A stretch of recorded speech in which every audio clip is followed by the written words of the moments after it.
오늘 본문으로 예수님처럼이라는 제목으로 하나님의 말씀을 전합니다. 여러분들은 어릴 적에 뭐가 되고 싶으셨습니까? 그대로 되셨습니까? 요즘 초등학생 아멘 소리가 없네요.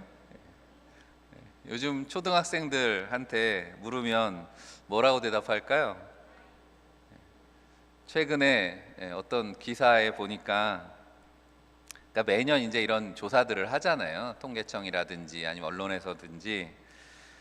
그러면 여러분들이 잘 아시는 것처럼 초등학생들 고학년에 해당하는 겁니다. 또 저학년한테 물을 때랑 고학년한테 물을 때 다른가 봐요. 기사에 보면 초등학교 고학년이라고 선호하는 장래 직업 상위권에 뭐가 있겠어요? 연예인, 스포츠 선수. 그럴 수밖에 없죠. 소셜 미디어를 그냥 늘 대하다 보니까 뭐 유튜브라든지 뭐 인스타그램이라든지 아이들이 보는 것에 늘 나오는 게 연예인들, 스포츠 기사들 그런 거니까, 아니면 흥행하는 드라마 주인공이 바뀌면 의사가 나오면 의사가 되고 싶다고 하고, 변호사가 나오면 변호사가 되고 싶다고 하고, 뭐 아이들이 그렇게 늘 바뀝니다. 세상의 가치도 마찬가지죠. 늘 그렇게 변하게 마련입니다. 시대에 따라서, 인기에 따라서 선호하는 직업도 바뀝니다. 그런데요, 또 보면 아이들이 한 중학생, 고등학생 정도 되면 굉장히 현실적이 됩니다. 다른 기사에 보니까 중고등학생 정도 되면 선호하는 직업이 거의 비슷해져 가더라고요. 뭘까요? 지금 현재 중고등학생들 선호하는 직업 1위. 사자 붙은 것 같을 것 같죠? 아이들이 그렇지 않아요. 굉장히 현실적입니다. 대기업 사원 되는 게 아이들이 제일 원하는 거라고, 그런 기사를 봤습니다. 앞으로도 그럴 겁니다. 인기 있는, 달리 말하면 돈 잘 버는 그런 누군가 때문에 가치가 변하는 직업들이 생기겠죠. 하지만 그리스도인들이 추구하는 삶의 가치는 변하지 않는 줄 믿습니다. 왜 그렇습니까? 예수님 때문에 그렇죠. 언제나 우리의 영원한 롤 모델이 되시는 예수 그리스도는 변치 않으실 것이기 때문에. 그런데 어떻습니까? 우리가 그렇게 그리스도인으로 산다고, 그리스도인이라는 말이 예수 그리스도를 닮아 산다는 의미잖아요. 그렇지만 우리는 정작 예수님에게서 너무 멀리 떨어져 있지는 않느냐라고 하는 거죠. 우리의 기준, 세상의 가치가 우리의 삶의 중심이 되어 있지는 않는가. 새봄의 문턱에서 우리의 삶을 가치 있게 만드는 예수 그리스도에게 다시 집중하는 오늘 이 시간이 되시기를 바랍니다. 성경이 전하는 예수님의 삶은 주님 닮은 제자로 살아가는 우리를 위한 것이었습니다. 주님이 굳이 인간의 몸을 입고 오셔서 인생의 고통을 다 겪으시고 십자가에 죽기까지 하셨던 이유 중에 하나라고 하는 거죠. 바로 우리가 예수님처럼 살게 하시기 위해서라고 하는 겁니다. 우리를 구원하시기 위해서 겪으신 고난과 십자가만 우리를 위한 것이 아니라 주님이 하셨던 모든 말씀과 모든 사역이 주님의 삶 전체가 다 우리를 위한 것이었다라는 사실을 잊지 마시기를 바랍니다. 결국 우리의 말과 행동 모든 사역에 있어서도 주님이 언제나 우리의 삶의 길잡이, 가이드가 되시는 겁니다. 자주 하는 쉬운 말로 예수님처럼 생각하고 말하고 행동하게 하시기 위해서 주님이 이 땅에 오셨다라고 하는 거죠. 그러므로 그리스도인 됨의 기준은 우리에게 있는 것이 아니라 철저히 그리스도의 모습을 우리 안에 회복하는 일입니다. 오늘 말씀 속에서 우리가 추구해야 되는 그리스도인의 모습을 발견하는 복된 시간이 되시기를 간절히 바랍니다. 첫 번째로, 그리스도인은 예수님처럼 기도로 사는 사람입니다. 한번 따라해 봅시다. 기도로 사는 사람. 우리가 공관복음서의 마태, 마가, 누가, 요한복음까지 하면 복음서들이 다 처음이 다르죠. 같은 말씀인데 내용이 비슷한 것 같지만, 마가복음 같은 경우에 오늘 우리가 마가복음 1장을 읽었는데 마태복음이나 누가복음에는 예수님의 탄생의 이야기부터 시작하잖아요. 근데 마가복음은 예수님의 공생애부터 바로 시작이 됩니다. 그래서 공생애 시작하시면서 앞서 21절부터 보면 안식일이었던 것 같습니다. 갈릴리 가버나움 회당에서 말씀을 가르치시는 장면부터 예수님의 공생애가 나오죠. 그리고 그 안식일 하루에 걸친 사역이 오늘 본문의 앞에 나오는 내용입니다. 예수님이 말씀을 가르치실 때 그 교훈에 많은 사람들이 놀랐다 그랬습니다. 마침 회당에 더러운 귀신 들린 사람이 있었는데 예수님을 알아보고 소리를 지르니까 예수님께서 귀신을 잠잠하라 꾸짖으시고 그 사람에게서 떠나게 하셨습니다. 28절에 보니까 예수의 소문이 곧 온 갈릴리 사방에 퍼지더라 그랬습니다. 회당에서 있었던 일, 예수님 하신 말씀, 예수님의 행적이 금세 사방에 퍼지는 거죠. 발 없는 말이 천리를 간다고 지금처럼 교통이나 통신이나 뉴스만 틀면 바로바로 소식이 전해지던 그런 시대가 아니었지만 예수님의 소식은 금방 갈릴리 전역으로 퍼졌다는 겁니다. 32절에 보니까 저물어 해질 때 모든 병자와 귀신 들린 자를 예수께 데려오니 온 동네가 그 문 앞에 모였더라 말씀합니다. 그날 갈릴리 가버나움의 분위기가 어땠는가라고 하는 것을 잘 보여주는 그런 말씀이죠. 그런데 예수님께서 어떻게 하셨습니까? 날이 저물었으니 오늘은 너무 늦었으니까 돌아가시고 내일 아침에 다시 오십시오 하지 않으셨다는 거죠.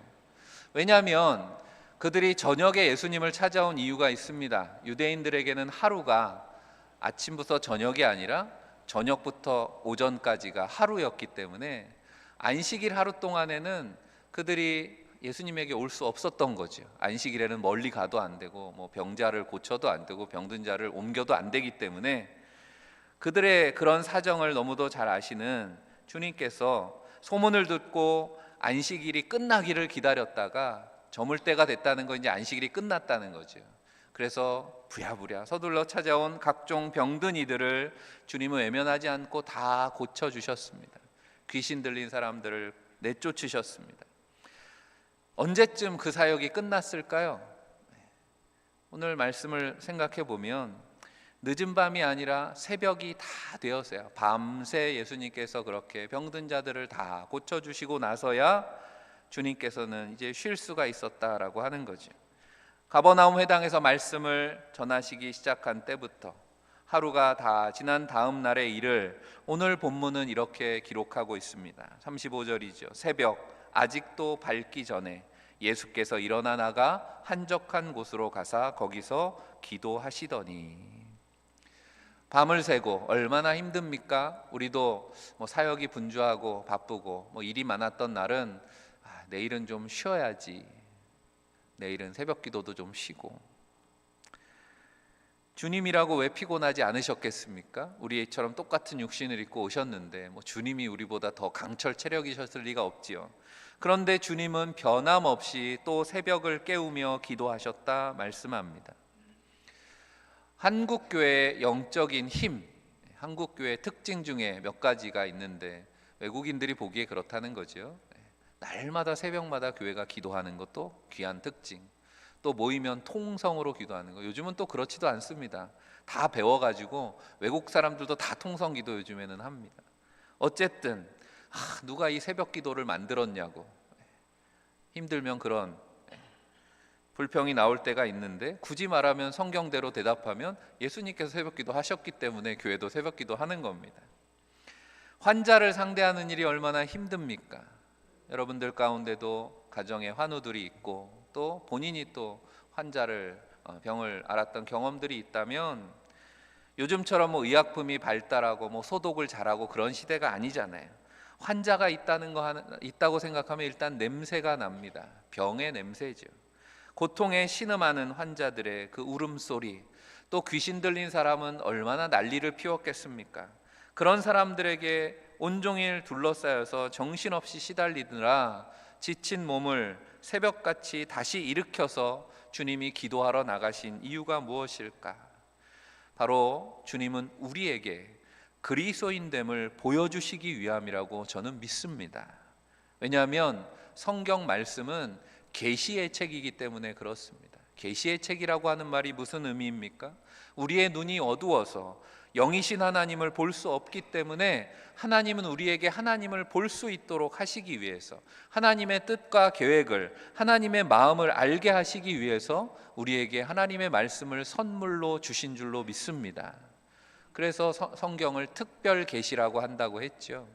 특별하게 믿는 사람들에게 주신 하나님의 선물입니다. 마찬가지로 복음서도 마태, 마가, 누가, 요한복음 한 권도 아니라 4권씩이나 예수님에 대해서, 말씀과 행적에 대해서 기록하고 우리에게 성경 안에 담아주신 이유가 무엇이겠습니까? 이 말씀을 통해서 우리는 오늘도 주님을 보는 겁니다. 주님이 하신 말씀을 읽고 주님이 하신 일들을 보는 거죠. 그리고 주님의 음성을 듣습니다. 주님 뭐라고 말씀하실까요? 너희도 이렇게 살라고 하는 거죠. 너희도 이렇게 기도하라 말씀하십니다. 오늘 설교 제목을 예수님처럼이라고 했지만 우리가 예수님처럼 될 수 있습니까? 평생 노력하면 내가 예수님을 좀 따라갈 수 있을까요? 세례 요한이의 표현대로 하면 예수님이 세례 요한에게 세례 받으러 왔을 때 왜 나에게 세례를 받으시냐고, 내가 당신에게 세례를 받아야지, 저는 당신의 신발끈을 풀 자격도 없습니다, 그렇게 세례 요한이 겸손하게 고백했다면, 세례 요한과 비교하면 우리는 또 얼마나 부족합니까? 예수님의 신발끈 근처에도 가지 못하는 그런 사람들이 우리의 모습 아니냐고 하는 거지요. 그런데 주님께서 우리에게 주님을 닮을 수 있도록 주님의 기도의 삶을 보여주셨다는 거죠.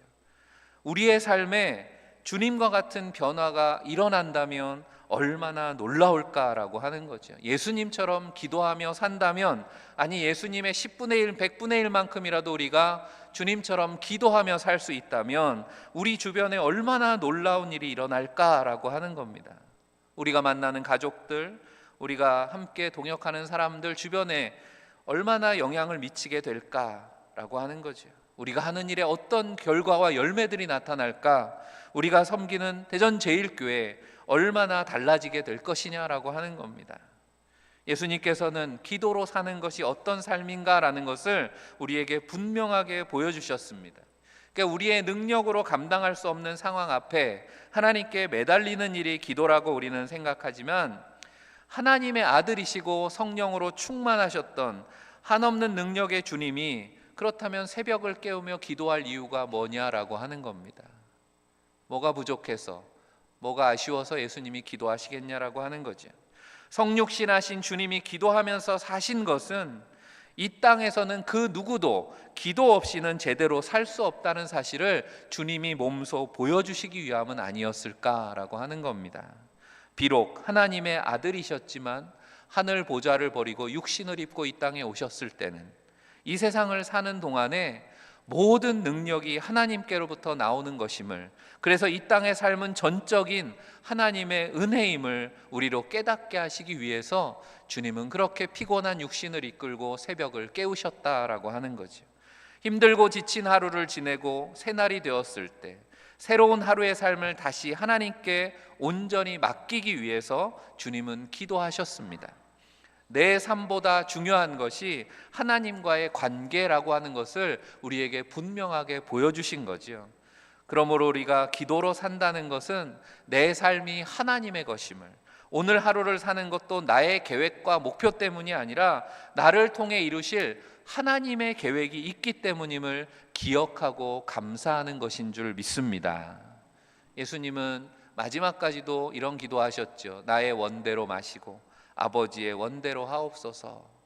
십자가에 달리시기 전에 겟세마네에서 간절히 기도하셨던 그 기도가 겟세마네에서 그날 기도하셨던 기도기만 하겠냐라고 하는 거죠. 사실은 주님은 날마다 그렇게 기도하셨다는 거예요. 매일 아침에 눈을 뜰 때마다 하나님, 오늘도 나에게 새로운 생명 주시니 감사하고 나를 이 땅에 보내주셔서 하나님의 거룩한 뜻 이루게 하시는 줄 믿고 내 원대로 마시고 오늘도 하나님의 뜻이, 하나님의 소원이 이루어지는 하루가 되기를 원합니다. 날마다 주님은 그렇게 기도하셨고 그렇게 기도하신 대로 사셨다라고 하는 거죠. 그러므로 기도 자체가 목적이 아니라 하나님의 뜻에 복종하기 위한 기도였기 때문에 주님은 하나님의 뜻에 순종하는 삶을 사셨습니다. 그러므로 우리가 예수님처럼 기도하며 산다라고 하는 건 자연스럽게 주님처럼 말씀에 순종하는 삶이 되는 거지요. 기도하는 삶이 우리를 말씀에 귀를 기울이는 자리로 나가게 하는 이유입니다. 주님은 요한복음 8장 31절 이하 이렇게 말씀하십니다. 너희가 내 말에 거하면 참으로 내 제자가 되고 진리를 알지니 진리가 너희를 자유롭게 하리라. 예수님처럼 기도하는 삶을 산다라고 하는 것, 끊임없이 주님의 말씀에 귀를 기울여 순종함으로 하나님의 뜻 안에, 자유 안에 거하게 된다라고 하는 거죠. 그러니까 내 뜻대로 하려고 하면 얽매이게 되는 거죠. 되지도 않지만 또 하려고 하다 보면 실패하고 낙심하고 절망하고 계속 다람쥐 쳇바퀴 돌듯이 불행한 삶을 살게 되는 거죠. 하지만 하나님의 뜻에 우리의 삶을 맡길 때, 우리의 삶은 하나님이 온전히 주장하시게 될 때 우리의 삶은 하나님의 역사가 되는 줄로 믿습니다. 말씀에서 멀어질 때 우리의 수많은 약점들이 노출되는 것을 우리가 경험하지 않습니까? 끈질긴 죄의 습관, 세상의 유혹들, 두려움들이 호시탐탐 우리의 마음과 생각을 지배할 기회를 노린다라고 하는 거죠. 예수님은 새벽 미명에 한적한 곳에 가서 기도하셨다 성경은 말씀합니다. 한적한 곳, 원래 의미는 고독한 장소입니다. 기도에 대해서 마태복음 가르치실 때 은밀한 중에 은밀한 곳에 보시는 하나님께 기도하라고, 은밀한 골방에 대해서 말씀하셨습니다. 왜 그렇습니까? 뭐 은밀한 장소가 따로 있는 게 아니라 우리의 마음을 말씀하시는 거죠. 기도할 때 우리의 마음이 중요하기 때문에 마음을 지키기 위해서 기도하라고 말씀하는 겁니다. 분주한 삶의 시간과 장소를 벗어나서 우리의 영혼의 시선을 하나님께 고정하는 그런 자리가 기도라고 말씀하시는 거죠. 여러분, 날마다 저녁이 되면 여지없이 모든 분들이 다 같은 일을 하실 거라고 생각하는데 저도 마찬가지입니다. 잠들기 전에 꼭 하는 일, 핸드폰을 충전합니다. 이제는 다 핸드폰들을 가지고 다니시니까. 왜 충전합니까? 내일도 사용해야 되니까. 핸드폰 배터리를 충전하듯이 하나님의 음성에 믿음으로 반응할 수 있도록 영적으로 충전하는 일, 그것이 우리가 날마다 기도하는 일이고 말씀 앞에 서는 일 아니냐라고 하는 거죠.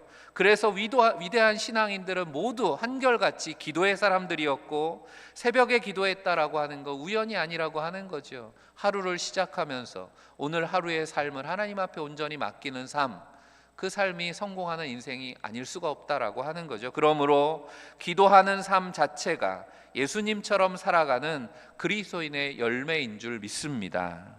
주님의 이름으로 기도할 때 우리는 비로소 그리스도인이라고 하는 거죠. 주님의 이름을 부르지도 않는데 그리스도인이라고 말할 수 있냐는 겁니다.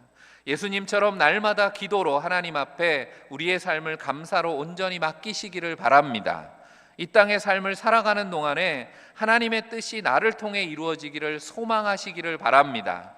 무엇보다 말씀을 통해 주님의 음성에 귀를 기울이시고 순종으로 반응하는 성도들이 다 되시기를 주님의 이름으로 간절히 축원합니다.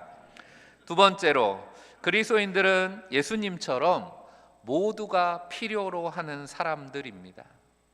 저와 여러분, 세상이 필요로 하는 사람들임을 믿습니다. 아멘 크게 하셔도 됩니다. 오늘 36절에 시몬과 및 그와 함께 있는 자들이 예수의 뒤를 따라갔다 이렇게 말씀하죠. 베드로를 비롯한 제자들이 왜 예수님을 따랐을까요? 예수님 기도하러 가셨으니 우리도 새벽에 기도하러 가자 이러고 따라갔을까요? 이어지는 말씀을 보면 그렇지 않습니다. 37절에 만나서 이르되 모든 사람이 주를 찾나이다. 예수님을 찾는 사람들이 모여드니까 밤새도록 그렇게 사역을 하셨지만 또 뒤늦게 소식을 들은 사람들이, 환자들이 예수님이 거하시는 집 앞으로 모여들었습니다. 모든 사람이라는 게 누구입니까? 그렇게 소문을 듣고 병고침을 바라고 주님의 교훈을 듣기 위해서 사방에서 모여든 사람, 그 모든 사람들이 누구 찾아요? 예수님을 찾는다는 거죠. 제자들은 다 필요 없죠. 예수님을 찾습니다. 이른 아침부터 사람들이 모여드는데 제자들이 일어나 보니까 주님이 안 계십니다. 어디 간 줄 다 알죠? 뭐 하러 가셨어요? 기도하러 가셨습니다. 기도하는 장소를 아니까 제자들이 얼른 찾아와서 사람들이 찾습니다. 주님. 예수님은 모든 사람에게 그렇게 필요한 분입니다. 단지 그들이 병을 고치고 그들의 정신을 바르게 만들어 주시기 위해서 필요한 분이 아니라 구원을 얻기 위해서 모든 사람에게는 예수 그리스도가 필요합니다.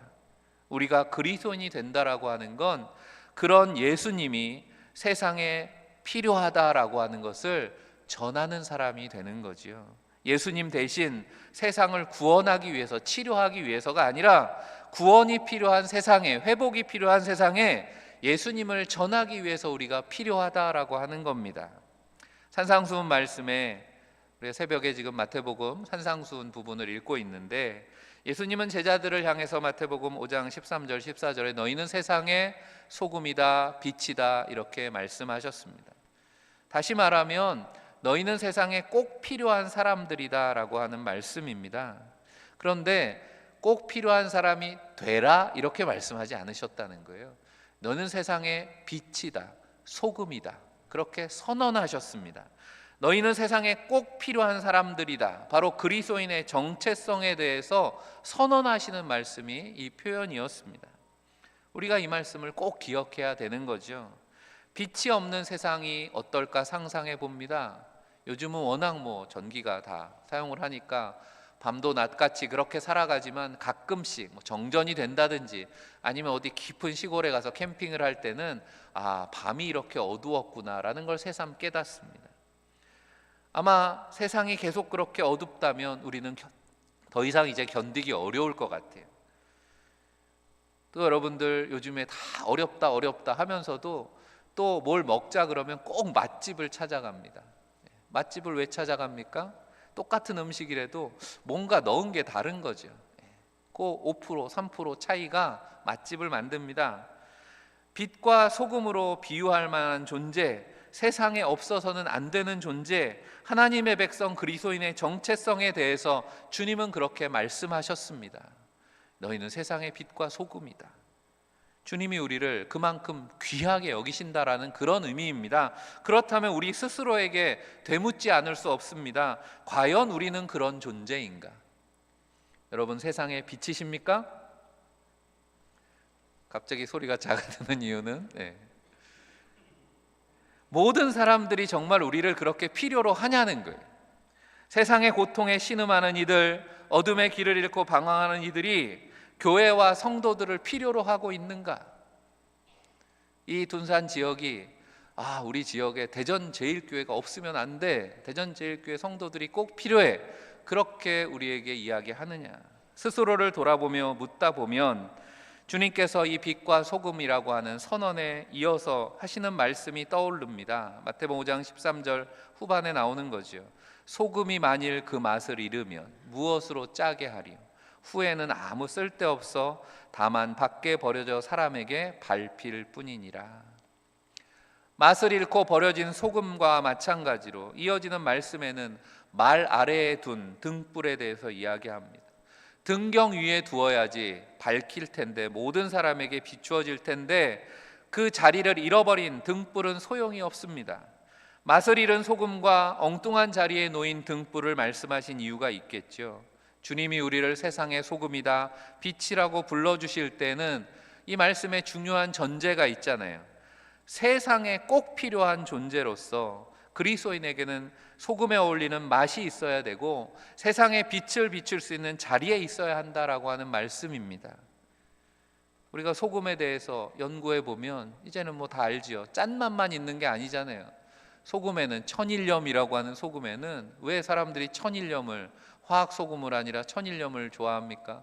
그 안에 다양한 미네랄과 같은 영양의 성분이 있기 때문이고, 단순히 맛을 내는 것을 넘어서 소금이 없으면 우리는 살 수 없다는 거죠. 생명에 해당하는 그런 성분이기 때문에 이처럼 세상의 소금이고 빛이라고 말씀하는 이유는 겪어보면 금방 알게 되기 때문입니다. 주님을 만난 사람들이 세상에 없는 교훈과 능력에 놀랐던 것처럼 그리스도의 맛과 빛을 내는 성도들을 통해서 세상이 주님을 만나게 되는 줄 믿습니다. 그러므로 소금과 빛은 혼자 있어서는 절대로 그 가치를 드러낼 수 없습니다. 소금끼리 있어서 무슨 소용이, 산더미같이 소금을 쌓아놓은들 무슨 소용이 있겠습니까? 빛도 마찬가지죠. 소금이 필요하고 빛이 필요한 곳에 있어야 맛을 내고 소금이 어둠을 밝히게 되는 거죠. 천국의 소금, 천국의 빛이 아니라 세상의 빛, 세상의 소금이라고 주님이 말씀하신 이유입니다. 생명을 잃고 부패하고 어두운 세상이 바로 그리스도인들이 필요한 곳이다, 주님은 말씀합니다. 요한복음 14장 12절에 내가 진실로 진실로 너희에게 이르노니 나를 믿는 자는 내가 하는 일을 그도 할 것이요 또한 그보다 큰 일도 하리니, 주님이 이렇게 말씀하시는 이유입니다. 그리스도 안에 있는 참 생명의 맛을 전하고 그리스도의 빛을 세상에 반사하는 존재로서 썩어가는 세상, 어두운 세상이 주님 안에서 생명을 회복하고 진리의 길을 찾도록 인도하는 세상에 꼭 필요한 성도들이 되시기를 주님의 이름으로 간절히 축원합니다. 마지막으로 그리스도인은 예수님처럼 한번 따라해 봅시다. 사명을 따라가는 사람. 예수님처럼 그리스도인들은 사명을 따라가는 사람입니다. 사람들이 필요로 한다고 해서 예수님은 사람들의 요구를 따라가지 않으셨습니다. 그들이 기대하고 있던 메시아와 예수님이 가신 길은 달랐습니다. 제자들을 향해서도 세상이 선호하는 넓은 길보다는 좁은 길을 택하라 말씀하셨죠. 왜 그렇습니까? 성경이 기록하고 있는 예수님은 바로 하나님의 사명을 따르는 분이시기 때문입니다. 우리 교회도 올해 부서들이 이제 좀 개편이 되고 부서장들이 다 교체가 되고 그래서 사역 세미나를 할 예정입니다. 우리 교회가 앞으로 나아가야 될 길, 각 부서들이 감당해야 될 사역들이 어떤 것인가. 그런데 그 자리에서 우리가 오늘 말씀을 꼭 기억해야 되는 거죠. 사람들이, 세상이 요구하는 것을 우리가 하기 위해서 존재하는 것이 아닙니다. 교회와 성도들의 존재 이유는 바로 하나님께서 우리에게 맡기신 사명을 감당하는 것인 줄 믿습니다. 오늘 우리가 읽은 본문과 같은 내용을 기록하고 있는 누가복음 본문에 보면, 우리가 평행 본문이라 그러죠. 공간복음 안에서 내용은 같은 것 같지만 말씀이 조금 뉘앙스들이 다르기 때문에 오늘 말씀의 내용을 좀 더 깊이 있게 이해하기 위해서 누가복음 4장 42절을 읽어보면, 무리가 찾다가 만나서, 역시 예수님을 찾는 이야기입니다. 자기들에게서 떠나시지 못하게 만류하려 하매 그랬습니다. 사람들이 찾습니다. 오늘 마가복음엔 그렇게 말씀했지만 누가복음에 보면 그때 어떤 일이 있었는가 조금 더 기록해 주는데, 예수님을 만난 사람들이 뭐라 그래요? 예수님, 우리를 떠나지 마세요. 우리랑 같이 계셨으면 좋겠어요. 이 가버나움에 평생 사십시다. 여러분, 주님이 대전제일교회 찾아오시면 어떻게 하실 거예요? 즐기다 가세요? 그러실 거예요? 저라면 우리 장로님들을 시키든지 부목사님들을 시키든지 예수님이 들어오시는 순간 즉각 결박해가지고 우리 교회를 절대 떠나시지 못하게, 그렇게 하고 싶지 않습니까? 다 마찬가지죠. 가버나움 사람들의 마음을 왜 우리가 이해 못합니까? 하지만 주님은 머물지 않으셨다라고 하는 거죠. 왜 그렇습니까? 오늘 38절에 우리가 다른 가까운 마을들로 가자 거기서도 전도하리니 내가 이를 위하여 왔노라. 주님이 이 땅에 오신 이유, 주님의 사명, 주님에게는 바로 복음을 전할 사명이 있었다 말씀합니다. 내가 이를 위하여 왔노라. 주님은 분명한 자기의식, 사명의식이 있으셨다는 거죠. 하나님이 맡겨주신 분명한 사명 앞에 그 누가 말려도 듣지 않으셨습니다. 마가복음 8장에 보면 예수님의 이 사명의식이 분명하게 나타나는 또 하나의 사건이 나옵니다. 우리가 잘 아는 가이사랴 빌립보라고 하는 곳에서 있었던 사건이죠. 제자들에게 예수님께서 이제 십자가에 달리시고 부활하실 것, 그리고 앞으로 어떤 일이 벌어질지에 대해서 말씀하시는 장면이 나옵니다. 십자가의 사명에 대해서 말씀하실 때 예수님의 수제자 베드로도, 또 예수님 사도들도 예수님 무슨 말씀하시는지 이해를 못했습니다. 베드로가 대표로 예수님을 말립니다. 예수님, 안 됩니다. 우리랑 같이 계셔야지. 어디를 가시려고? 심지어는 예수님이 곧 죽을 거라 말씀하시니까 그럴 수 없습니다. 예수님을 말리지요. 마가복음 8장 33절에 예수께서 돌이키사 제자들을 보시며 베드로를 꾸짖으셨다 말씀합니다. 그냥 제대로 알지 못하면 잠자코 있어, 이 정도도 아니고 사탄아 내 뒤로 물러가라. 내가 하나님의 일을 생각하지 아니하고 도리어 사람의 일을 생각하는도다. 이렇게 말씀하셨다는 거죠. 베드로 입장에선 좀 억울할 것 같습니다. 수제자라고 예수님이 아껴주시고 대표 자격으로 예수님 앞에 왜 그러신데 좀 얘기해봐. 그래서 아마 베드로가 앞장서 얘기하지 않았겠습니까? 그런데 사탄아 물러가라 이렇게 말씀하시니까 속상했을 것 같아요. 이해가 안 되니까.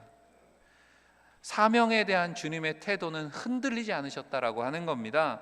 주님에게 사명이 그토록 중요한 이유가 말씀에 드러나 있는 거죠. 주님의 사명은 곧 하나님의 일이었기 때문입니다.